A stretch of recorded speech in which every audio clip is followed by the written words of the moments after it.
Hello, இன்னைக்கு வந்துட்டு tea cake வந்து கொஞ்சம் பல்க் ஆர்டர் வந்துருந்துச்சு. வளகாப்பு வீட்டுக்காக கெஸ்ட்டு கொடுக்கறதுக்கு வந்து கேட்டிருந்தாங்க. அவங்க வந்து ஒரு 7.5 கேஜி கிட்ட வந்து செஞ்சு கேட்டிருந்தாங்க. நான் வந்துட்டு காம்ப்ளிமெண்ட்டாக கொஞ்சம் எக்ஸ்ட்ராவே பண்ணி ஒரு 9 கேஜி கிட்ட வந்து செஞ்சு கொடுத்துட்டேன்.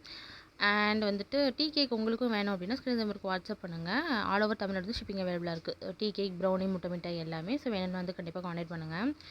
என்கிட்ட வந்துட்டு பெருசாக டின்லாம் இல்லை, பல்க் ஆர்டர் வந்துருச்சு. நான் அக்செப்ட்டும் பண்ணிக்கிட்டேன். ஆனால் வந்துட்டு எப்படிடா பண்ணேன்னு சொல்லி சரி கொஞ்சம் கொஞ்சமாக தான் நிறைய ஒரு 4-5 பேட்சாக தான் வந்து நான் செஞ்சு இதை வந்து கம்ப்ளீட்டே பண்ணேன் கடைசியில். ஓகே, எப்படியோ ஒரு வழியாக முடிச்சு கொடுத்துட்டேன் நல்லபடியாக.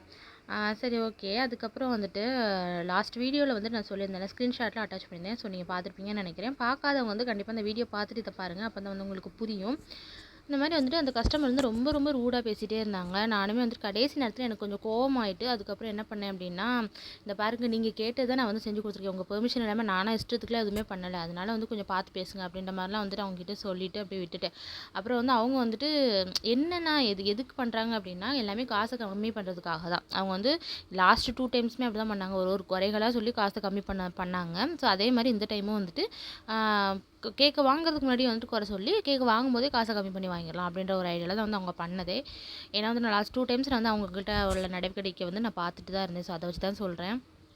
அப்புறம் வந்துட்டு அவங்க நேரில் வந்து வாங்க வந்தாங்க. வாங்க வரும்போது, என்னக்கா நீங்கள் வந்து உங்ககிட்ட கேட்டு தான் நான் செய்யவே ஆரம்பித்தேன். கடைசி நேரத்தில் இந்த மாதிரி சொல்கிறீங்க, இதெல்லாம் நியாயமாக்கா அப்படின்னு சொல்லிட்டு அவங்ககிட்ட கேட்டேன். இல்லைம்மா, கேக் நான் பேசுனது வந்து வாட்ஸ்அப்பில் பேசுனது வந்து நான் கிடையாது, என்னோட அக்கா பொண்ணு. நீ வந்து இமெயில் சென்ட் பண்ணேன்னு அவள் தான் பார்த்துட்டு அவளுக்கு வந்து பிடிக்கல கேக்கு. நான் வந்து கேக் கன்ஃபார்ம் பண்ணது உங்ககிட்ட தான். நீங்கள் தான் வந்து என்கிட்ட ஆர்டர் கொடுத்தீங்க. நான் நீங்கள் சொன்ன மாதிரி தான் நான் செஞ்சுருக்கேன். அவங்க இடையில வந்துக்கிட்டு கேக் பிடிக்கல வைக்கலன்னா அதுக்கு எப்படிக்கா நான் பொறுப்பாக முடியும்? அதே மாதிரி வந்துட்டு கேக்கு டேஸ்ட்டே பண்ணி பார்க்காம ஃபுல்ஃபில் ஆகலன்னு சொல்கிறதெல்லாம் கொஞ்சம் கூட நியாயமே கிடையாதுக்கா அப்படின்னு சொல்லிட்டு நான் சொன்னேன். இல்லைம்மா, கேக் வந்து நீங்கள் கொஞ்சம் ரேட்டு ஜாஸ்தியாக வச்சுருக்கேன் அப்படின்னாங்க. சரி ஓகேக்கா, நான் ரேட்டு ஜாஸ்தியாக வச்சுருக்கேனே வச்சுக்கோங்க. அப்போது நீங்கள் வந்து அதை தான் என்கிட்ட சொல்லணும். கேக் இந்த மாதிரி கொஞ்சம் ரேட்டு கம்மி பண்ணுமா அப்படின்னு தானக்கா சொல்லணும். அதை விட்டுட்டு நீங்கள் வந்துட்டு ஏதாவது ஒரு குறைகளை சொல்லி வந்து என்னோடய உழைப்புக்கு வந்து நீங்கள் மரியாதை கொடுக்காம போகிறதுலாம் நியாயம் கிடையாது அப்படின்ற மாதிரி வந்து சொல்லிட்டேன்.